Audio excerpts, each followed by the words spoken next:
Bonjour à tous. Donc, je suis là pour vous parler d'un orchestrateur de conteneurs qui s'appelle Kubernetes. Et je vais utiliser l'analogie d'un orchestre musical pour vous en parler.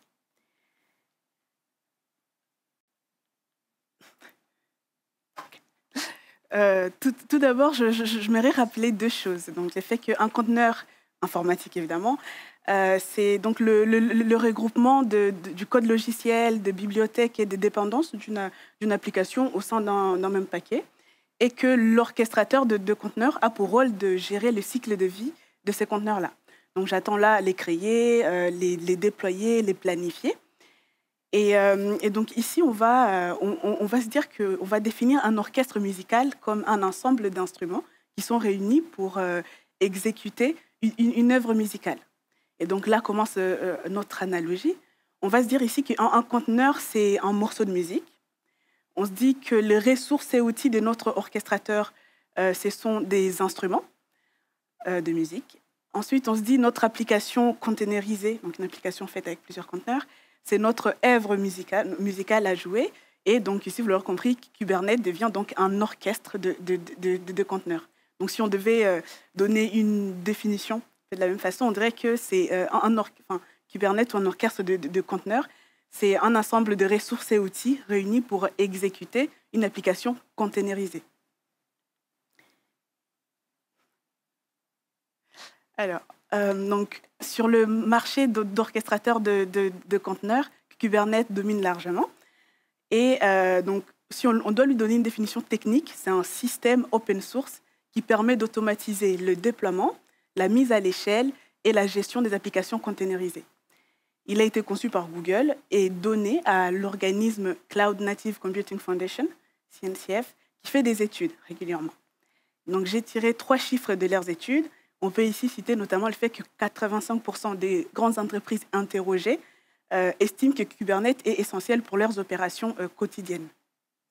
Vous l'aurez compris, Kubernetes a un grand succès. C'est pour ça que je vous en parle. Et avant du coup de passer à autre chose, je vais me présenter quand même.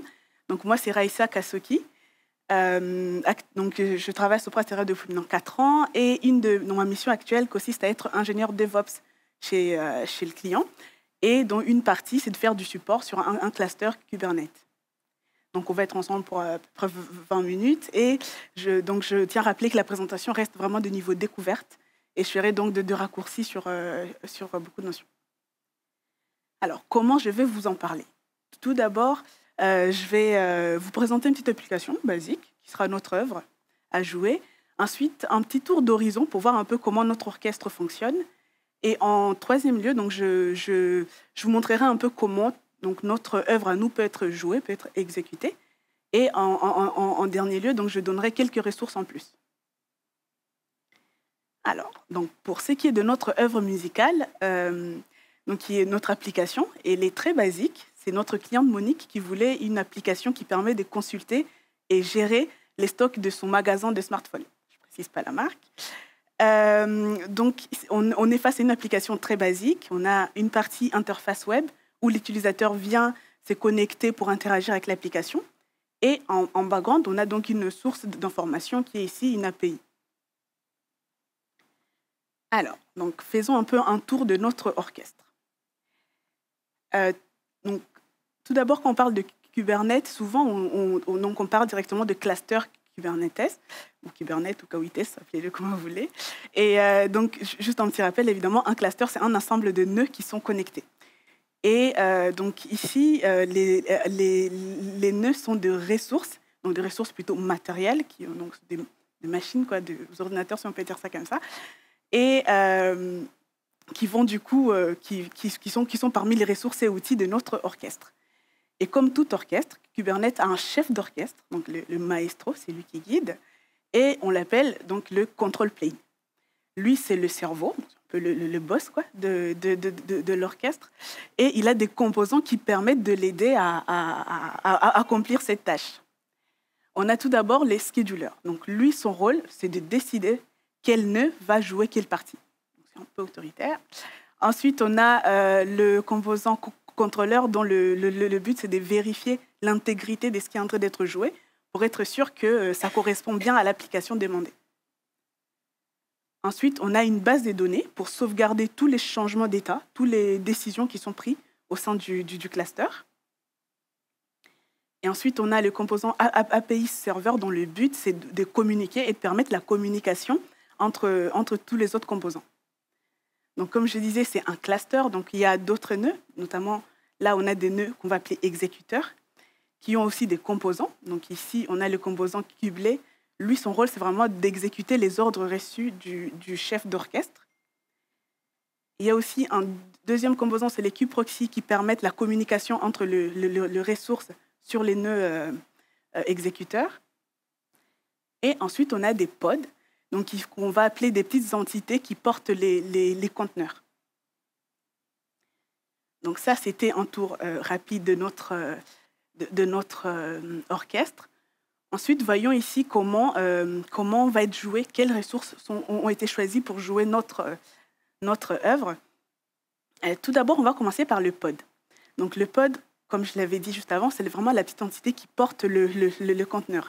Après tout, on avait dit que Kubernetes, c'est un orchestrateur de conteneurs. Donc la ressource pod permet vraiment, c'est lui qui porte le conteneur directement. Juste au-dessus, on a Replica set. Son rôle à lui, c'est de maintenir un état stable des pods. Donc si on dit on veut 2 pods qui tournent de notre... Ici, on est en train de parler ici de l'exécution de la première partie, la partie interface web. Donc ici, si on dit à notre réplica set, nous voulons que 2 pods, deux réplicas donc de notre interface web puissent tourner, il va toujours s'assurer qu'il y en a bien 2 qui tournent. Au-dessus de ça, on a notre ressource de déploiement qui permet, en fait, qui contrôle les réplica set et les pods. Et à côté, on a le service. Donc son rôle à lui, c'est d'exposer le pod. Donc d'acheminer les requêtes reçues pour les transmettre jusqu'au pod. Et toutes ces ressources-là sont entourées par une ressource, donc le namespace. Son rôle, c'est de regrouper plusieurs ressources dans un même groupe au sein du cluster, donc avec un peu comme objectif de compartimenter le cluster. Là, donc, je vais faire une petite démo de techniquement ce que ça donnerait. Alors, donc là, je ne sais pas si vous voyez, donc là, je suis dans un cluster local. Donc là, c'est vraiment un cluster local Kubernetes. Et là, donc déjà, pour mettre le contexte, donc je suis dans un cluster local et je vais utiliser des fichiers YAML pour créer mes ressources. Donc, c'est des manifestes, des fichiers où je vais décrire tout ce que je veux pour mes ressources. Et troisième lieu, je vais utiliser un outil donc, pour communiquer avec mon cluster qui s'appelle kubectl. Que je vais ici, par exemple, quand vous verrez K, c'est pour dire kubectl. Donc là, si je fais kgetnode, donc là, sur mon cluster local, qui est vraiment marqué sur mon PC, mon cluster local a 2 nœuds. Donc on a le chef d'orchestre control plane et ensuite on a un nœud exécuteur. Et donc, avant de faire la deuxième commande, je vais vous expliquer un peu ce qu'il y a dans mes fichiers. Donc là, par exemple, on a un premier fichier qui permet de créer la ressource qu'on a vue, qui s'appelle déploiement. Ce qui est important ici à noter, c'est qu'on a évidemment c'est une manière de créer les ressources Kubernetes. On spécifie des champs qui reviennent souvent. Par exemple, les champs kind, pour dire quelles ressources on veut créer. On a une partie metadata, donc ça, souvent, on met le nom de la ressource, on met le namespace. Et ensuite, on a une partie spécification où on spécifie vraiment ce que nous, on veut. Et donc là, vous pouvez le voir, il y a 2 parties, en fait, spécification. Il y a 2 niveaux. Parce qu'il y a une partie qui spécifie le réplica set. Et donc, ici, on lui dit de maintenir 2 pods. Ensuite, on a une deuxième partie de spécification qui est vraiment pour le pod. Donc, on lui dit ce qui va être exécuté par notre conteneur. Et notamment, ici, on a les champs port qui dit où venir se brancher pour se connecter à notre application. Le deuxième fichier que j'ai là, c'est pour créer notre service qui, lui, donc, a pour but d'exposer les pods. Mais il n'expose pas non plus tous les pods du cluster. Il expose les pods selon un sélecteur, donc qui est ici. Donc là, il va cibler tous les pods qui ont un label qui est écrit un peu comme une étiquette, qui serait écrit, par exemple, USA Store Front, parce que le magasin de Monique, du coup, il s'appelle USA Store. Et on a aussi des champs port. Donc, le target port, c'est vraiment pour le conteneur, là où il faut se brancher pour le conteneur. Et le port, ici, c'est pour le service. Donc, les deux peuvent être pareils. Ici, ils sont différents. Ensuite, donc là, je vais appliquer une commande pour les créer, mes ressources. Yep. Yep. Et tac. Voilà. Et donc, ensuite, là, je vais faire une commande pour qu'il me dise, qu'il me liste tout ce qu'il y a dans mon namespace. Donc là, vous voyez, moi, j'avais que 2 fichiers. Hein. Et pourtant, j'ai beaucoup plus de ressources. Donc, j'ai 2 pods qui ont été créés. J'ai un service, j'ai un déploiement et un réplica set. C'est parce que, donc, comme vous vous souvenez, ici, il y avait 2 niveaux de spécification. Donc, ils spécifiaient déjà le réplica set et les pods à créer. Et donc là, on se dit, OK, très bien, mais mon application elle ressemble à quoi? Elle est où? La spécificité avec le service, c'est que souvent, le service, donc, il va exposer ton application dans un cluster. Donc, pour pouvoir se connecter, il faut un peu plus... Enfin, il faut... je vais dire galère, mais là, on va devoir transférer le port sur notre machine, sur le hôte, pour pouvoir accéder à l'application. Donc là, on va faire, par exemple, là, je fais une commande qui s'appelle port forward et je vais transférer mon service créé, qui est le port 81, à un port local de mon PC, 80-92. Voilà, et donc là, si je vais sur mon navigateur et que là, je demande, est-ce que tu peux me dire ce qui est sur mon port 80-92 sur ma machine? Donc, vous voyez, là, j'ai une application qui tourne. Ouais, pour le design à voir avec l'équipe front. Mais en tout cas, elle est là. Alors, donc je reviens sur notre schéma. Donc là, on a vu la partie interface web, hein, comment on aurait pu l'exécuter vraiment techniquement. On n'aura pas le temps, évidemment, de faire la partie back, mais je voulais juste vous montrer un schéma final de ce que ça peut donner. Donc, on va utiliser à peu près le même procédé pour faire la partie back. Donc, on aura sur notre namespace donc à peu près les mêmes ressources, mais qui vont tourner avec des images différentes, avec un morceau différent. Ils ne vont pas tous jouer les mêmes morceaux. Et ils vont communiquer entre eux, donc on sait du classeur, par donc ce qu'on appelle des services. Okay. Donc ensuite, là, je vais vous montrer un peu quelques ressources en plus. Alors, déjà, on va commencer par l'ingress. Donc tout à l'heure, je vous disais qu'avec notre service, c'était accessible qu'au sein du cluster.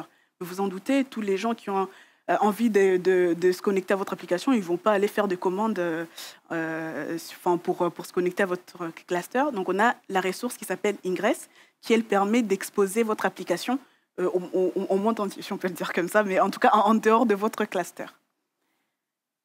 Ensuite, on a ce qu'on appelle les autoscalers, parce que dans la définition de Kubernetes, on a dit que Kubernetes automatisait la mise à l'échelle. Donc, il a donc des ressources qui lui permettent de faire une mise à l'échelle automatique. Par exemple, on a le Horizontal Pod Autoscaler qui permet d'ajuster automatiquement le nombre de réplicas selon une certaine métrique, la mémoire, le CPU, la RAM. Et donc, du coup, ensuite, on a le Vertical Pod Autoscaler qui permet en fait d'ajuster automatiquement ce qu'on va appeler des requests et des limites. Le request, c'est ce qu'on donne à l'application, on dit tu as besoin de autant pour fonctionner. Et la limite, évidemment, ce qu'il ne faut pas dépasser plutôt. Pardon. Et donc, du coup, le VPA, ou Vertical Pod Autoscaler, peut les ajuster automatiquement selon la consommation de votre application.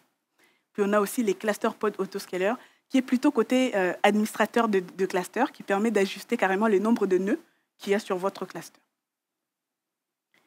Ce qui est important aussi, c'est les ressources volume. Donc, on ne peut pas parler d'une application sans parler de ce qui est les données qui sont manipulées, comment elles sont sauvegardées. Donc là, on a des volumes. On a par exemple le ephemeral storage. Donc ça, c'est les volumes temporaires qui vont être détruits une fois que le pod est détruit. Il faut garder en tête qu'un pod, c'est très volatile. Donc ça peut être créé et détruit à la volée. On a aussi des persistent volumes. Donc ça, c'est les données qui sont persistées au-delà du cycle de vie de pod. Et c'est important parce que, imaginez, vous avez une application qui génère des fichiers et les envoie en différé.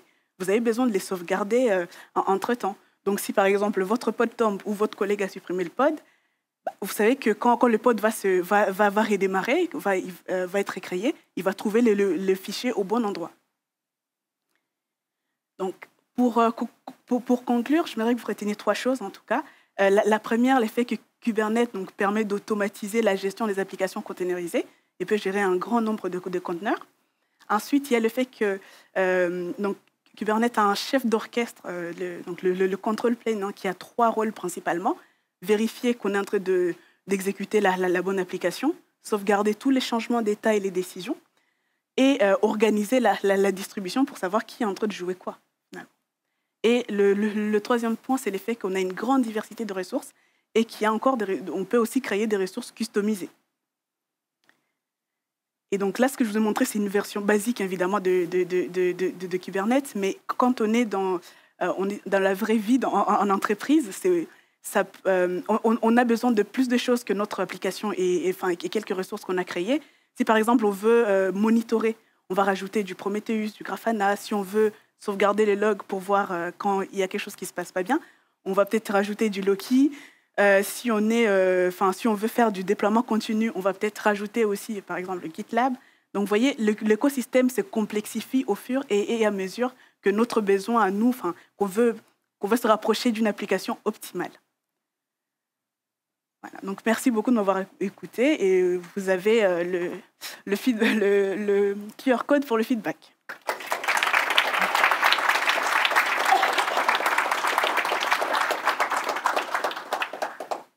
Merci beaucoup, Raïssa.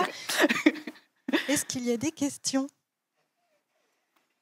Non, c'était très clair? Petite question? Non? Non, écoute, c'était très clair. Merci beaucoup.